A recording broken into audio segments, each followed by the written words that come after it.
नमस्कार दोस्तों। कहानियों की श्रृंखला में आज सुनेंगे ममता कालिया जी की कहानी खान पान। लेकिन उससे पहले मेरा आपसे विनम्र अनुरोध है कि अगर मेरे द्वारा सुनाई हुई कहानियाँ आपको अच्छी लगती हैं और आपने अभी तक मेरे चैनल को सब्सक्राइब नहीं किया है तो सब्सक्राइब ज़रूर करें, लाइक करें और अपने दोस्तों और परिचितों में शेयर भी करें। बेल आइकन दबाना बिल्कुल भी ना भूलें। आज सुनिए खान पान। पत्रकार मीनाक्षी को अपने चतुर्वेदी होने पर गर्व था। हालांकि चार की कौन कहे, एक भी वेद उसने नहीं पढ़ा था। अलबत्ता हनुमान चालीसा इम्तिहान के दिनों में रट ली थी और घर में जब जब सुंदरकांड का पाठ रखा जाता वह उसमें एक आध घंटा बैठकर दादी को खुश कर देती। उनके घर में 2 गाय और 3 बछड़े थे। दूध दही की भरमार रहती, पर मीनाक्षी को दफ्तर में चाय की लत पड़ चुकी थी। खबरों का अनुवाद करते समय छोटे ग्लास में ढाबा मार्का चाय प्रेरणा और स्याही दोनों का काम करती। इधर कई दिनों से उसकी तबीयत गिरी गिरी सी थी। घर में उसने बताया तो माँ ने दूध में बादाम और छुहारा उबालकर पीने को दिया। दूध देखकर उसे उबकाई आती। पैर हर समय टूटते रहते, कभी जुकाम हो जाता, कभी खांसी। हार कर वह डॉक्टर के पास गई। डॉक्टर ने कुछ दवाएं लिख दी और कहा, अपना खान पान थोड़ा बदलो, तली भुनी चीजें और चाय कम करो, रोज फल और अंडे जरूर खाने चाहिए। अंडा खाने की बात उसे रोमांचक लगी। उसने देखा था उसके साथी कई बार उबले अंडे खाया करते थे, जबकि वह जरा सी भूख लगने पर हमेशा समोसे या कचौरी कैंटीन से मंगाती। मीनाक्षी को लगा हो न हो सेहत का राज इस अंडे में ही है। वैसे केक और पेस्ट्री वह कई बार चख चुकी थी, पर इसे इल्म नहीं था कि इनमें अंडा पड़ता है। एक दिन जब वह सगर्व कह रही थी कि वह शुद्ध शाकाहारी है, आज तक कभी उसने प्याज लहसुन भी नहीं खाया, उसके साथियों ने कहा, वाह मीनाक्षी, वह जो केक पेस्ट्री आपके उदर में समा चुकी है काहे से बनती है? अरे शुद्ध अंडे से। उसे लगा अंडा काफी लजीज चीज है जिससे इतने अच्छे व्यंजन बनते हैं। खूबसूरती यह कि पता भी नहीं चलता इनमें क्या पड़ा है। डॉक्टर की हिदायत से अंडे का रुतबा उसके जहन में और भी बढ़ गया। दिक्कत यह थी कि मीनाक्षी चतुर्वेदी विशुद्ध रूप में अंडा कैसे और कहां खाए। घर में दादी का साम्राज्य था। उनके चौके में दाल चावल रोटी तरोई परवल भिंडी लौकी करेला सब था, पर प्याज तक निषिद्ध थी। पिताजी को 1-2 बार प्याज खाने का शौक चर्राया तो दादी ने एक जंग लगा चाकू और एल्युमिनियम की तस्तरी चौके से बाहर रखकर कहा, बहू ये किशन के कमरे में ताक पर रख दे, जब उसे प्याज खानी हो वहीं काट कर खा ले। मेरे चौके में प्याज का छिलका भी उड़कर आया तो मैं उस दिन अन्न नहीं छूऊंगी। प्याज के अलावा कुछ और तरकारियां भी उनके यहाँ निषिद्ध थीं। गोभी और बैगन उनके यहाँ नहीं बन सकते थे। दादी का कहना था कि गोभी मल की खाद से पनपता है और बैगन भुन जाने पर रूप रंग में कुछ और ही लगता है। गोभी के मौसम में इतने बड़े बड़े गोभी के फूल बाजार में मिलते कि लगता जैसे हंस रहे हैं, आओ हमें खरीदो। बैगन 12 माह मिलते, पर दादी की अवज्ञा करना किसी के वश में नहीं था। माँ उन्हीं के मार्ग निर्देशन में खाना बनाती। दादी शुरू में अपनी बहू से भी छूत मानती थी। वे अपना खाना खुद बनाती। उनके चौके का दृश्य यह होता कि एक कोने में माँ बनाती तो दूसरे कोने में दादी। एक दिन कोठे पर से अचार का मर्तबान लाते दादी गिर पड़ी और उनकी टांग की हड्डी टूट गई। 6 हफ्ते के लिए उनकी टांग पर प्लास्टर चढ़ गया। तब समस्या उठी, दादी क्या खाएंगी? पिता ने लाख समझाया, तुम्हारी बहू है, उसके हाथ का खाने से तुम भ्रष्ट नहीं हो जाओगी। पर दादी ने 3 दिन दूध पर गुजारे। चौथे दिन हार कर बोली, बहू पराठा पूरी बना दिया कर, किसी तरह निगल लूंगी। आखिरी पन में यह भी बदा था। माँ ने मुंह ही मुंह में बड़बड़ाते हुए उनका सकरा खाना बनाया। दादी ने पराठे स्टील की तस्तरी में रखकर उन पर लोटा भर पानी उड़ेला। दही की कटोरी में भी पानी डालकर दही निथार लिया। तब कहीं वे खाने बैठी। दादी के शुचितावाद से सारा घर त्रस्त था। कभी उन्हें वहम हो जाता कि किसी बच्चे ने उनकी रामायण छू ली है तो वे रामायण धो डालती। दादी के हाथ हमेशा कुछ न कुछ धोते पहुंचते रहते। उनकी धोती का आगे का हिस्सा हमेशा सीला रहता। माँ कहती, हमें तो ये म्लेच्छ मानती हैं, सबसे सुच्ची तो बस ये हैं। पिता कहते, तुम क्यों बुरा मानती हो, वे हम लोगों के साथ भी ऐसा ही करती हैं। देखा नहीं, हम खड़े हो उनसे बात करते हैं, कभी उनके तख्त पर बैठ नहीं सकते। ऐसे घर में अंडे का जिक्र कितना विस्फोटक होगा, यह मीनाक्षी जानती थी। इस बीच मीनाक्षी ने अंडे के गुणों की काफी जानकारी इकट्ठा कर ली। पत्र पत्रिकाओं से इतना पता चल गया कि संतुलित भोजन में अंडे का स्थान काफी ऊंचा है। जब जब उसके पांव कमजोरी से टूटते, उसे लगता काश वह अंडा खा सकती तो स्वास्थ्य संबंधी उसकी सभी परेशानियां खत्म हो जाती। खाली समय में वह बैठकर उन सभी घरों की फहरिस्त बनाती जहां जाकर अंडा खाया जा सकता था। पर एक तो दफ्तर के बाद उसके पास इतना वक्त नहीं बचता कि वह कहीं जाए, दूसरे वे सब परिवार उसके माता पिता के भी परिचित थे। मुश्किल यह थी कि अखबार के पन्नों पर तूफान उठाने के बाद उसमें हिम्मत न बचती कि घर में अपनी बातों से तूफान खड़े किए जाएं। इन दिनों जब महिलाओं को संसद में 30% आरक्षण दिलाने के लिए नया विधेयक प्रस्तावित था, दहेज उत्पीड़न के निराकरण के लिए नए सुझाव प्रस्तुत किए जा रहे थे, यौन शोषण के खिलाफ आवाज बुलंद की जा रही थी, मीनाक्षी चतुर्वेदी की समस्त चेतना एक छोटी सी क्रांति से उलझ रही थी।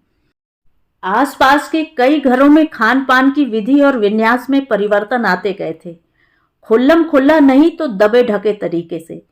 उनके नौजवान बेटे बेटियां रेस्तरां में जाकर सामिश भोजन का स्वाद चख चुके थे। मालविका मिश्रा ने एक बार कहा, कबाब कोई अजूबा नहीं है, बस चने की दाल में आलू की जगह थोड़ा इधर उधर कुछ होता है। एक बार चख कर देख, आलू की टिकिया भूल जाएगी। उसके भैया भाभी दोनों मांसाहारी भोजन के शौकीन थे, पर मीनाक्षी की भीरुता तो अभी अंडे की चौखट पर अटकी हुई थी। उससे आगे के तजुर्बे तो वह सोच भी नहीं सकती थी। उसके खानदान को अपने खान पान के खालिसपन पर बड़ा गुरूर था। इसी शुद्धतावाद के चक्कर में दो एक बार मीनाक्षी के प्रस्तावित विवाह की बात कुछ दूर चलकर लड़खड़ा गई थी। प्रतापगढ़ के एक चतुर्वेदी परिवार के बड़े लड़के का रिश्ता उसके लिए आया, पर जाने किन स्रोतों से छानबीन कर दादी ने घोषित किया कि लड़का बंबई में रहकर मीट मछली किसी चीज से परहेज नहीं करता। ऐसे पतित परिवार से उनका खानदान कैसे जुड़ सकता है। दूसरा रिश्ता बनारस का था। वहां मुश्किल यह थी कि लड़के को अमेरिका में नौकरी मिल गई थी। माँ बाप अपनी लाडली बेटी को 7 समुंदर पार कैसे कर दें, जबकि वे तो उसे सरयू पार भी भेजने को तैयार न थे। घबरा कर बोले, घर से इतनी दूर जाकर वह मांस मदिरा सब चीज का परहेज त्याग देगा, तब हमारी बेटी क्या करेगी। मीनाक्षी ने बहनों के सामने कहा भी, सिर्फ गंगा जल पीने वाला दामाद कहां से ढूंढेंगे पिताजी। एक चौखटा था जिससे बाहर निकलने को वह छटपटा रही थी, पर उसके मन में निजी क्रांति का संकोच भी था। फिर यहां उसके पास 6 साल पुरानी पक्की नौकरी थी, इसका मोह भी कम न था। अनजान डगर उसके लिए आकर्षक तो थी, निरापद नहीं। उसकी इच्छा थी इसी शहर में उसे एक अच्छा सा पत्रकार पति मिल जाए, ताकि नौकरी और विवाह साथ निभ जाएं। 2-1 सहयोगियों से उसकी मित्रता भी हुई, पर पता नहीं उनकी तपिश में कमी थी या उसकी कशिश में। विवाह का प्रस्ताव किसी ने भी नहीं रखा।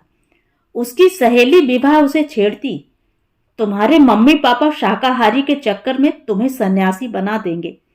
कह नहीं सकती हो उनसे कि शादी सिर्फ शाकाहार पर टिकी नहीं रह सकती। इतनी शाकाहारी शादी करेगी तो बाल बच्चे कहां से आएंगे। मीनाक्षी को भी लगने लगा था कि जातिगत शुद्धतावाद भी एक किस्म का कारावास है, लेकिन उपयुक्त पात्र के अभाव में वह इस कारा को तोड़ भी नहीं पा रही थी।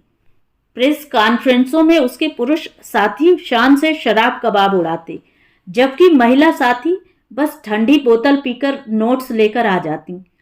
उस दिन वह एलनगंज जा रही थी। कि रास्ते में उसे विनीता चोपड़ा मिली। विनीता विमेंस हॉस्टल में रहती थी और भूगोल से एमए कर रही थी। यूनिवर्सिटी का सत्र 2.5 साल पीछे चल रहा था, इसलिए लगता यही था कि युगों युगों से यहां रह रही है। विनीता आए दिन उससे इसरार करती, एक खबर हमारे हॉस्टल के रद्दी मेस पर भी छापो ना, इतना खराब खाना मिलता है कि मेस में चूहे तक मर जाते हैं। और सुनाओ, तुम्हारा मेस कैसा है? मीनाक्षी ने खैरियत पूछी। मत पूछो, विनीता ने कहा, आजकल मेस बंद चल रहा है। मैगी खा खा कर जान निकल गई। कभी खिचड़ी डाल लेते हैं, कभी दूध ब्रेड पर ही दिन बिता देते हैं। ठीक है, इतवार को मैं आऊंगी, तब मिलकर खाना बनाएंगे, मीनाक्षी ने कहा। इतवार आया। मीनाक्षी स्नान ध्यान पूजा के बाद घर से निकली। उसने सोचा डाट के पुल से वह 4 अंडे ले चले। विनीता के कमरे में हीटर पर कुछ भी बनाया जा सकता है, लेकिन अंडे की दुकान तक पहुंचकर मीनाक्षी का हौसला जवाब दे गया। वहां एक तरफ दड़बे में मुर्गियां कुड़कुड़ा रही थीं और दड़बे से बहुत दुर्गंध आ रही थी। दुकानदार लुंगी बनियान पहने बैठा था और एक पत्थर पर छुरी तेज कर रहा था। उसे देखकर बोला, कहो बहन जी, मुर्गी चलेगी या अंडा? घबराकर मीनाक्षी वहां से हटकर रिक्शा ढूंढने लगी। हॉस्टल के गेट पर उतरते समय उसने देखा सामने दुकान पर अंडे रखे हुए थे। उसका मन खुशी से नाच उठा। यहां परिचितों द्वारा देखे जाने का खतरा भी कम था। उसने दुकान पर जाकर ससंकोच कहा, 4। यह ऐसी दुकान थी जहां बिस्किट, ब्रेड, अंडे के साथ साथ विद्यार्थियों की जरूरत की सभी चीजें मिलती थीं। पता नहीं दुकानदार ने क्या समझा, बोला, 1 ले लीजिए, 4 क्या करेंगी?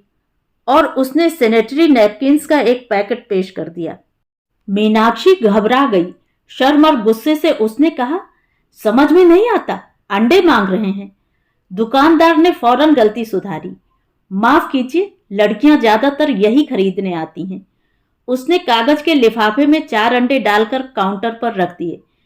मीनाक्षी ने पैसे अदा किए, पर अंडों का लिफाफा उठाते समय उसका चतुर्वेदीपन फिर सजग हो गया। अंडों को हाथ कैसे लगाया जाए? इन्हें एक और लिफाफे में पैक करो।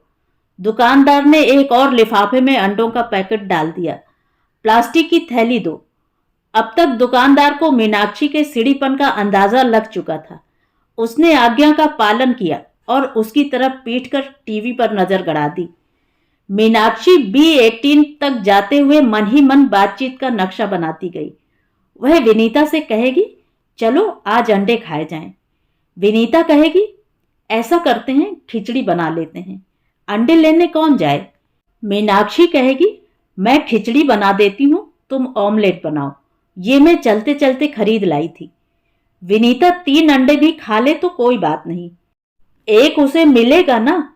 B18 पर पहुंचकर मीनाक्षी का कलेजा डूब गया। दरवाजे पर मरियल सा ताला लटक रहा था। ताले में चिट फंसी थी। सॉरी मीना, रायबरेली से भैया भाभी आए हैं, उनके साथ 2 दिन को घर जा रही हूं। मीनाक्षी ने अपने को एक बेवकूफ स्थिति में फंसा पाया। हॉस्टल के गलियारे में रोज से ज्यादा सन्नाटा था।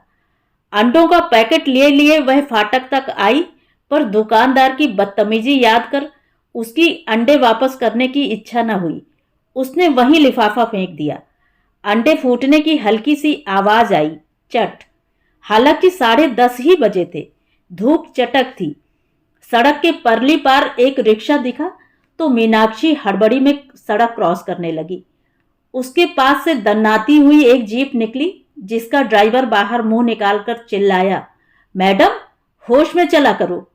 मीनाक्षी बाल बाल बचने के एहसास के साथ जब रिक्शे में सवार हुई, उसने सोचा अगर वह आज दब जाती तो अपने अखबार के तीसरे पेज की न्यूज तो अवश्य बन जाती।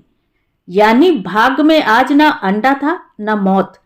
दोपहर के भोजन में वही मरियल खाना था जो प्रतिदिन हुआ करता था। पर मीनाक्षी मां पर भड़क गई।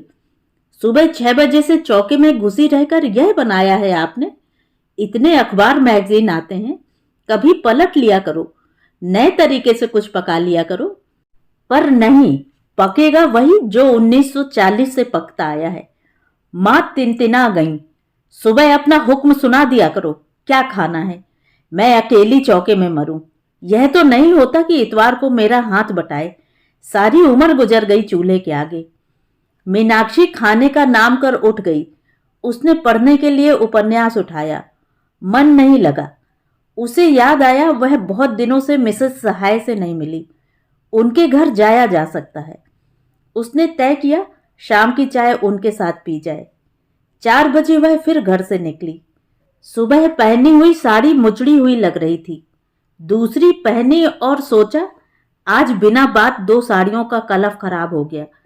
मिसेस सहाय का घर दूर नहीं था, पर मीनाक्षी चलते चलते हाँफ गई। उसने सोचा वहां पहुंचकर सबसे पहले ठंडा पानी पिएगी, फिर उनसे पूछेगी आज क्या खाना बना था। मिसेस सहाय बड़ी स्नेही और उदार हैं, कभी उसे खाली पेट नहीं भेजती। उनसे वह इतनी बेतकल्लुफ है कि फ्रिज खोलकर देख सकती है क्या है क्या नहीं। वह उनसे कह देगी आंटी आज ऑमलेट खिला दो। दरवाजा खोला घर के छोटे लड़के बंटू ने, जो काफी बड़ा था, पर घर में उससे छोटा और कोई बच्चा न होने के कारण उसे ही छोटा माना जाता था। उसने तुरंत बताया मम्मी तो कॉलेज गई हैं, पापा हैं। आज इतवार को? हाँ, आज कॉलेज में आईआईटी की प्रवेश परीक्षा है। सहाय साहब सोकर अभी अभी उठे थे। उन्होंने निंदासी आवाज में कहा आज कैसे रास्ता भूल पड़ी? क्या किसी खबर का पीछा करती आई हो? नहीं अंकल, आज सिर्फ आप लोगों से मिलने आई हूं और अपने बदमाश भाइयों को देखने। घर की चहल पहल में काफी मन लगा। बंटू ने साबुनदानी में नाइट लैंप बनाया था, फुट रूलर में डांसिंग लाइट्स, और अब जूते के खाली डिब्बे में ट्रांजिस्टर बनाने के चक्कर में था। बड़ा लड़का मंटू अपने क्लास के साथियों के साथ सारनाथ घूमने गया हुआ था। दोनों उत्पाती बच्चे उसके राखी बांध भाई थे। अभी कुछ साल पहले तक हालत यह थी कि उन्हें राखी बांधने उसे पूरे घर में दौड़ दौड़ कर पकड़ना पड़ता था। अपनी अपनी नौकरी में व्यस्त माता पिता का इन बच्चों पर कोई नियंत्रण नहीं था। तभी चाय की ट्रे लिए मालती कमरे में आई। मालती इस घर की पुरानी मोहजोर सेविका थी, जो घर में आने जाने वालों को बड़ी हिकारत से देखती थी। उसका ख्याल था कि ये सब लोग उसका काम बढ़ाने के लिए ही आते हैं। मालती ने बड़ी बेदिली से एक और खाली प्याला लाकर खट से मेज पर रखा और कहा हम जा रहे हैं, बहन जी आए तो बता देना खाना रसोई में रखा है। हम इतनी दूर से आए हैं मालती, कुछ खिलाओगी नहीं? मीनाक्षी ने मालती की खुशामद की। मठरी है, खा लो। नहीं, हमारे लिए ऑमलेट बना दो, हमें डॉक्टर ने बताया है। मालती ने फ्रिज खोलकर देखा और घोषणा की आज एक भी अंडा नहीं है। तुम मठरी खा लो, अभी कल ही बनाई थी। सहाय साहब ने कहा मालती तुम जल्दी से नीचे जाकर अंडे ले आओ। बंटू ने कहा हम ला देते हैं, हमें नीचे जाना है। बंटू को गए 15 मिनट बीत गए, उसका कोई पता नहीं लगा। मालती बिगड़ने लगी, तुम्हारे अंडे के चक्कर में हमें तो कैद हो गई। हम जा रहे हैं, अपने आप बनाओ खाओ। मीनाक्षी को मिसेस सहाय पर खीज आई। उसे लगा उनका गृह संचालन काफी खराब है। उन्हें इसका कोई एहसास नहीं कि घर में क्या है क्या नहीं। बस सुबह तैयार होकर कॉलेज चल देंगी। बंटू को देखो, उसे ख्याल ही नहीं कि दीदी इंतजार कर रही होंगी। थोड़ी देर बाद बंटू अंडे लेकर लौटा। सहाय साहब ने डांटा, कहाँ रह गए थे तुम? इतनी देर लगती है नीचे से अंडे लाने में। पापा, अंडे वाला नक्कन भाई का ट्रांजिस्टर खराब हो गया था। उन्होंने कहा बंटू भैया जरा देख दो, इसे तो मरम्मत के लिए कोई कबाड़ मिल जाए सही। अब मालती चली गई है, अंडा कौन बनाएगा? पापा मैं बना दूं? दीदी आप बैठो, मैं अभी आया। मीनाक्षी बंटू की मदद करने रसोई में आ गई। सिंक का नल बह रहा था, एक तरफ जूठे बर्तनों का बेतरतीब ढेर पड़ा था। मालती ने खाना बनाने के बाद चकला बेलन तक नहीं धोया था। मेहरी के इंतजार में पूरी रसोई बिखरी लग रही थी। मीनाक्षी को अपने घर का चौका याद आया, साफ सुथरा। क्या मजाल कि कोई चीज इधर की उधर पड़ी रह जाए। पर बंटू की नजर इन सब पर नहीं थी। वह प्याज छीलने की कोशिश में लग गया। जल्द ही उसकी आंखों में पानी आ गया। मीनाक्षी ने कहा लाओ मुझे दो। बंटू ने एक एक कर 3 ऑमलेट बनाए। पहला कुछ टूट गया था, पर बाकी 2 एकदम सही आकार के थे। टोमेटो सॉस और ब्रेड के साथ अंततः जब वे तीनों ऑमलेट खाने बैठे, मीनाक्षी का मन हुआ अपने इस नटखट भाई को वह गले लगा ले। लेकिन पहला ग्रास खाते ही उसका जोश काफूर हो गया। पता नहीं ये बंटू के हाथ का कमाल था या अंडे का स्वभाव।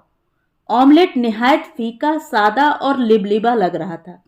उसमें उतना कुरकुरापन भी नहीं था जितना बेसन या आटे के चीले में होता है। वह 2 कौर खाकर अपनी प्लेट सिंक में रखाई। सहाय साहब ने पूछा, कहो कैसा लगा ऑमलेट? मीनाक्षी ने पछतावे के साथ जवाब दिया, अंकल यह तो गुनाह बेलज्जत हो गया। यह बताओ गुनाह ज्यादा रहा या लज्जत? और तुम कब से पाप पुण्य की पंडिताऊ भाषा में बोलने लगी? मेरा ख्याल है अंकल, अंडे की भी कैप्सूल आनी चाहिए।